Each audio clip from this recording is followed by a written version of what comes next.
Keď sme išli na koňoch na voze do Priešoviec, tak aj dole, aj hore sme mali nasadané ľudí, čo sa viezli z Košma. Keď prišiel ale štvrtok, väčšinou peši chodili tak cez žení horu. do Priešoviec, no tam na úrad sa chodilo, potom žení, čo doma sme kravy chovali, sme mali maslo, tváro, sír. To sme si do týždňa pripravili a už keď prišiel štvrtok, už sme s tým tašli do Priešoviec predávať. To tam boli, kofy sa volali, také ženy staršie, to odberali od nás, pokúpili a zase s tým tašli po väčších mestách. A kostol tu nebol vôbec? Kostolný vrch.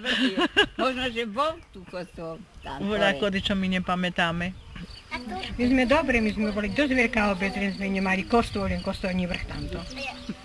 Mňa by tak bolo zaujímalo, aký ten kostol bol na tom kostolnom vrchu. No určite hádam drevený. Drevený bol. Počula spomínať svokra. Vedeli niektorí ešte tí starí ľudia aj určiť, kde to bolo. No a do kostola sa kam chodilo potom? Do Pliešoviec? Do Pliešoviec a peši. Peši? Tamto cez tú horu. A častejšie chodili ako dneska. Aj sneh bol Dneska napadnutý pani na farárka Vianoce. príde sem a ledva voľak to ideme. Otašli sme aj po snehu veru do kostola.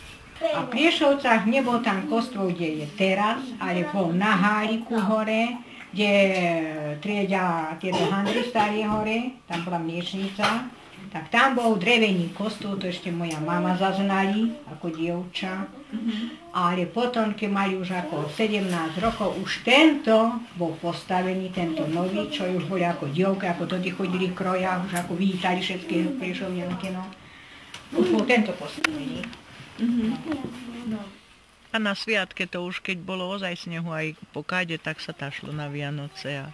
Príprava na konfirmáciu dvakrát do týždňa na Po 2 skúšky. roky sme, jeden rok na skúšku Peši. a druhý rok Do tanečnej škole. školy cez hory peši. O polnoci sme sa vracali. Na z Ježov. Priešoviec. A všetko sme zvládali. A doma robiť konskú robotu.